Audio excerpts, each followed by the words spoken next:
On this video, I'm going to be covering my complete electrical and solar setup for my 4Runner. What I have here is going to be my 4Runner paired with the iKamper and also a JACKERY 500. So let's go ahead and take a look at how I wired everything up and how I stay powered up on my overland adventures. So let's go ahead and take a look. Now, first thing I'm going to talk about is going to be the solar panels. I've got two of them currently. Now, the main one that I have is going to be on my iKamper Skycamp 2.0. And this one is going to be from Rhino Adventure Gear. It's a monocrystalline solar panel, 100 watts. Very, very stealthy. You can barely tell that it's on there. Has great draw. It's quite pricey, but it did come with my iKamper. And I have it wired up through the side here and then through the trunk. So I'm going to show you guys a bit about that later on, but I want to show you the panel first. Now, the draws about this panel is that, the pros is that when you're driving and the sun is up, you're definitely getting a charge. So all my power supply is getting juice. And when you're camped and you're positioned towards the sun, then you're also getting a nice charge. You're getting a better charge than if it was indirect. So this is definitely the way to go, positioning your vehicle, but it doesn't happen all the time. So what I have this paired with is going to be my Rockpals 100-watt panel.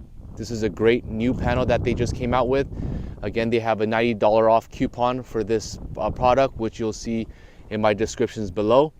But it's nice in case the vehicle is not positioned in the right way. You're able to get that extra juice. And during the late evenings when the sun is not out, you're still able to draw ample solar charge with these both plugged in through a wide pigtail, which I'll show you later on. But let's go ahead and see how I wired this. Again, 5th gen 4Runner, it's going to go right towards the spoiler area.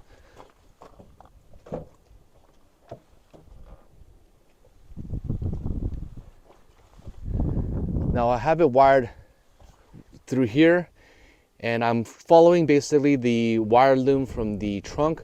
I didn't end up splicing this because I wanted it to be removable, but I did go inside the vehicle through this wire loom here, and I followed the head panel all the way to the rear quarter panel. So if you follow the wires along the corner panel, the rear corner panel, you're gonna get, you have this little plastic area here where I tuck in all these wires, and this is where I have the Anderson cable. So it comes out through here and it's plugged through Anderson cable.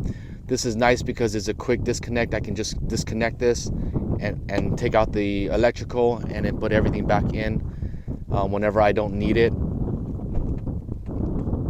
So this is how I get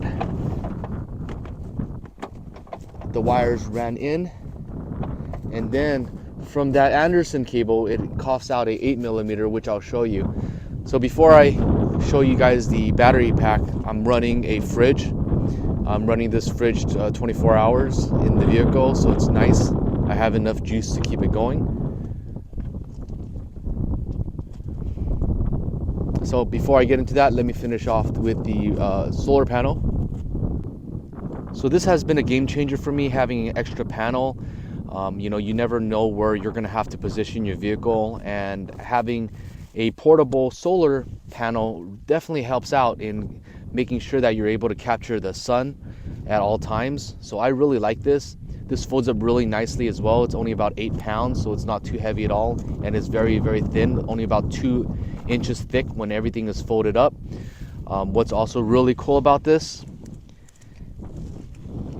is the inside area has a zipper, and it has a little area for USB plugs and a USB-C, and there's a 3-volt charger there.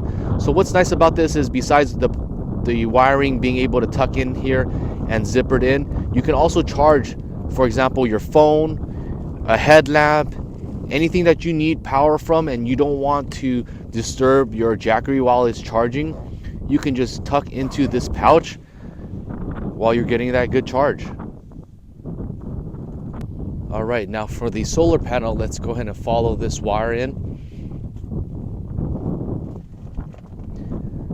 So it comes with a Anderson plug that plugs into this variation plug here. So a bunch of Anderson plugs, an 8mm. You know, you've got all your basic connections in order for you to plug into any of your solar setup.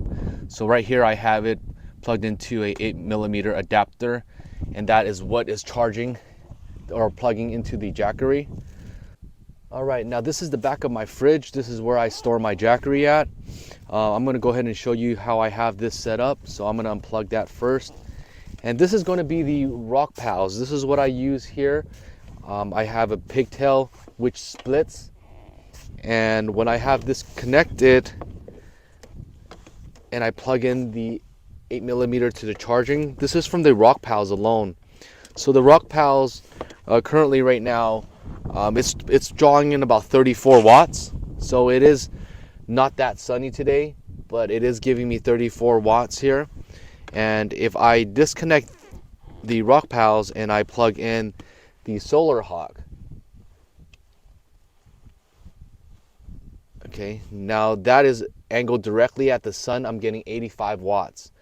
So earlier I was charging just with the Rockpals alone. I was able to get about 63 watts, and my vehicle wasn't positioned the right way, so I was only getting about 5 watts with the vehicle. So it definitely helps to have a backup if you need it. And if the sun is really low, then you're able to plug both of these up and get as much wattage as possible.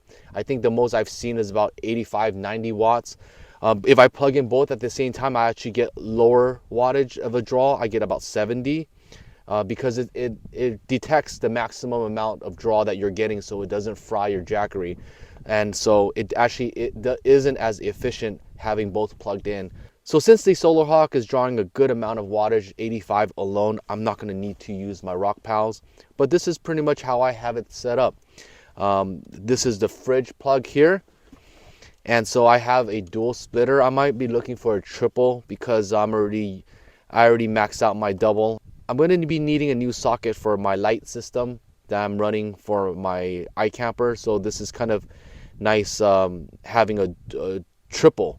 But a dual will do for now. I have my diesel heater plugged in sometimes. So it's currently at 87%, as you can see right here. This is pretty good. It's only about 10 a.m. today. And this is really good because I've used my diesel heater for about 10 hours last night. I brought it down to 70, and within 2 hours I'm back up to 87%. So that's rather impressive, and it's pretty good for being able to stay powered up while you're overlanding. So let me know what you guys think. This is my complete setup. I'll drop a link below for not only the Jackery, the solar setup, but also for all these plugs, because these are what people are not really sure about, how to wire things up. So I'll drop a link below for all the plugs here so you know exactly what you need in order to get everything wired up. Again, thanks for all the questions and supporting the channel. I'll catch you guys on that next one.